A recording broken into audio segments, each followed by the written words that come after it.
जयपुर में आज क्या कुछ हुआ, आप देखिए हमारे साथ।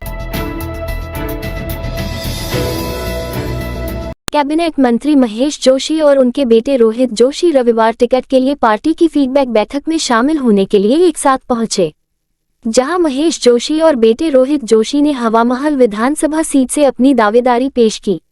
बैठक के बाद मीडिया से बातचीत में मंत्री जोशी ने उनके बेटे की चुनौती को लेकर कहा कि उनके बेटे ने उनसे इस मसले को लेकर कोई सलाह मशविरा नहीं किया है। बावजूद इसके अगर किसी पिता को उसके पुत्र के नाम से जाना जाए तो भी पिता के लिए इससे बेहतर भला और क्या हो सकता है।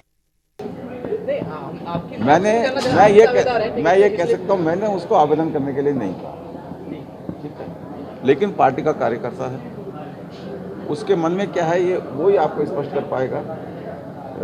आज आपने कहा मेरा कॉम्पिटिटर है, किसी भी पिता के लिए बहुत बड़ी खुशी की बात होती है, किसी पिता के लिए किसी फील्ड का हो, मैं सिर्फ राजनीति की बात नहीं करता, कि उसका बच्चा चाहे बच्चा हो चाहे बच्ची हो वो सक्षम हो, और पिता के लिए सबसे बड़ा गौरव का क्षण वो होता है कि उसको उसके बच्चों के नाम से जाना जाए। हमारी सबसे पहली मांग ये होगी कि किसी को भी दो, वहाँ के लोकल आदर्श नगर के रहने वालों को दो, क्योंकि आज की तारीख में 2,56,000 वोटर्स 8 अगस्त तक के वोटर लिस्ट में कंप्लीट वोटर है, और उस 2,56,000 के अंदर माइनॉरिटी का दावा बनता है, क्योंकि 1,10,000 समथिंग माइनॉरिटी के वोट है।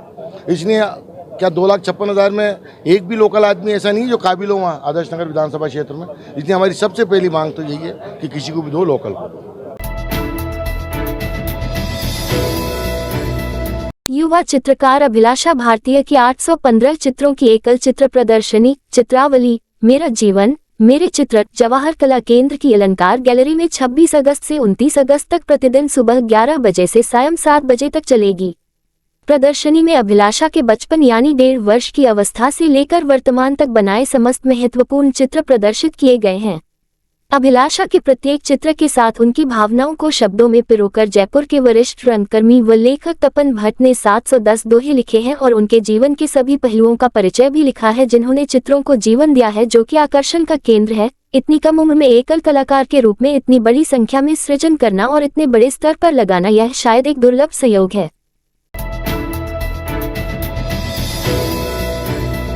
कृषि उद्योग विकास बोर्ड के अध्यक्ष रामेश्वर डूडी की तबीयत अचानक खराब होने के बाद उन्हें मानसरोवर स्थित एक प्राइवेट अस्पताल ले जाया गया, जहां डॉक्टरों ने जांच के बाद डूडी को ब्रेन हेमरेज होना बताया।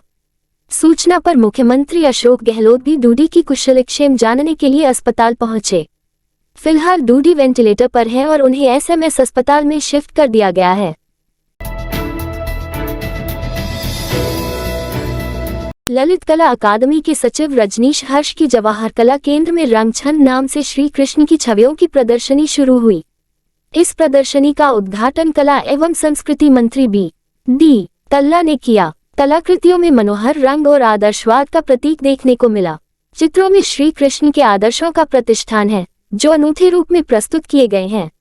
रंगछंद की कलाओं की विशेषता उनके अद्वितीय रंगों में निहित है।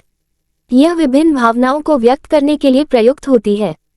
इस रात की सुबह नहीं होती जब तक हाथ में उसकी गर्माहट नहीं होती। चाय का प्याला अखबार साथ पुराना है, मिट्टी से जोड़ता है। खबरों की खुशबू से सारा घर महकता है। हर रंग में ढला कहानियों से किस्सों तक ले जाता है बेरोक टोक। देश के हर हिस्से तक ये हकीकत का आईना है, ख्वाबों को सच करके दिखाता है। दैनिक नवज्योति आपके लिए, आपके साथ। ये थे आज के मुख्य समाचार। विस्तार से जानने के लिए पढ़ते रहिए दैनिक नवज्योति। दैनिक नवज्योति के YouTube चैनल को सब्सक्राइब करें और ताज़ा अपडेट के लिए बेल आइकॉन दबाएं।